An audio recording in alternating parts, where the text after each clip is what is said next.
Assalamualaikum warahmatullahi wabarakatuh. Selamat pagi anak-anak. Bagaimana kabar hari ini? Semoga sehat semua ya. Sebelum pembelajaran dimulai, marilah kita berdoa dulu. Berdoa mulai. Selesai. Hari ini kita akan belajar tentang tema 3, tokoh dan penemuan. Subtema 3, ayo menjadi penemu. Muatan terpadunya adalah bahasa Indonesia, IPA, PPKN pada pembelajaran keempat.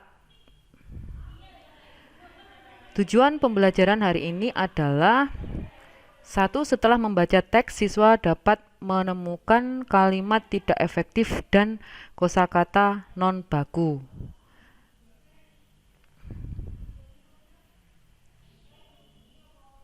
Yang kedua, siswa dapat menuliskan contoh-contoh tindakan yang menunjukkan tanggung jawab atas hak dan kewajiban dalam kehidupan sehari-hari.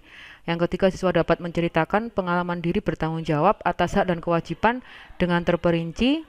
Yang keempat, dengan pengamatan, siswa dapat menemukan fakta penerapan sifat rangkaian listrik sederhana dan paralel dalam kehidupan sehari-hari. Yang kelima, setelah pengamatan, siswa dapat mempresentasikan fakta penerapan sifat rangkaian listrik sederhana seri dan paralel dalam kehidupan sehari-hari dengan sistematis. Pembelajaran yang pertama yaitu bahasa Indonesia. Saya sedikit mengingatkan tentang ciri-ciri kalimat efektif adalah hemat, tidak menuliskan kata yang bermakna sama. Contoh kalimat tidak efektif, tamu-tamu duduk di kursi. Efektifnya adalah para tamu duduk di kursi. Sedangkan kosakata baku adalah kosakata yang penulisannya telah sesuai dengan pedoman umum ejaan bahasa Indonesia atau PUEB. Kosakata non baku adalah kosakata yang penulisannya tidak sesuai dengan pedoman umum ejaan bahasa Indonesia atau PUEB. Hak dan kewajiban. Hak adalah sesuatu yang mutlak menjadi milik kita dan penggunaannya tergantung kepada kita sendiri. Namun hak kita juga dibatasi oleh hak orang lain. Contoh hak dari seorang anak, hak untuk mendapatkan kasih sayang, perlindungan dan perawatan dari orang tua. Hak untuk belajar dan mendapatkan pendidikan, hak untuk mendapatkan perlakuan yang layak. Sedangkan kewajiban adalah sesuatu yang harus dilakukan dengan penuh rasa tanggung jawab.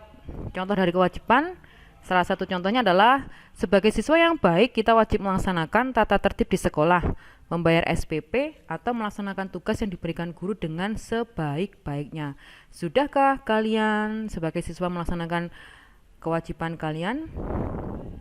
Berikutnya, Bu Aning memberikan contoh tentang rambu-rambu lalu lintas. Yang pertama, ini adalah artinya tanda stop, artinya dilarang berjalan terus, wajib berhenti sesaat dan meneruskan perjalanan setelah mendapat kepastian aman dari lalu lintas arah lainnya.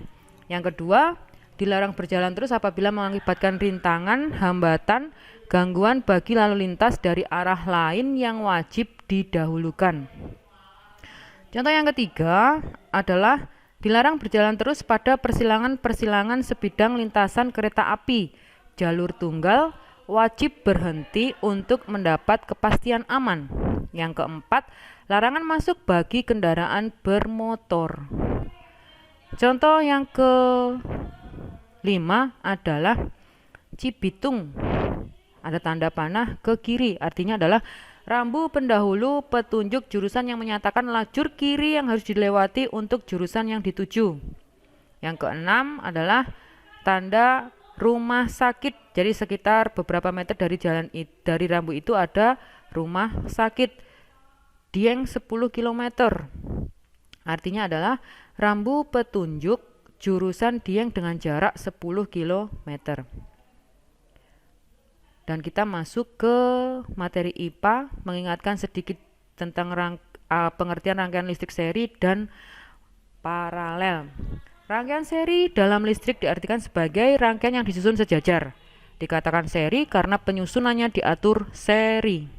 Sehingga pada rangkaian ini hanya terdapat satu lintasan arus listrik. Rangkaian dipasang secara sejajar dan urut. Oleh karena itu, pada rangkaian ini tidak ditemukan percabangan. Berikutnya, rangkaian listrik paralel adalah rangkaian listrik yang memiliki arus percabangan. Rangkaian listrik paralel berarti bahwa semua komponen memiliki sumber yang sama. Penyusunan rangkaian listrik dikenal dengan sebutan paralel. Dan berikut ini adalah contoh LKPD Bahasa Indonesia. Kalian mengisi tabel, menemukan dari teks rambu lalu lintas, mengisi kosakata non baku dan perbaikannya menjadi kosakata baku, kalimat tidak efektif, perbaikannya menjadi kalimat efektif. LKPD yang kedua adalah PPKN. Contoh melaksanakan kewajiban, contoh tidak melaksanakan kewajiban, dan akibat tidak melaksanakan kewajiban. LKPD berikutnya adalah mengartikan dari rambu-rambu tersebut. Berikutnya LKPD yang ketiga, rangkaian seri dan paralel, mengamati rangkaian listrik yang ada di rumah kalian. Ya kan? Tulislah hasil pengamatanmu, kemudian gambar rangkaian listrik lampu tersebut sesuai dengan hasil pengamatan.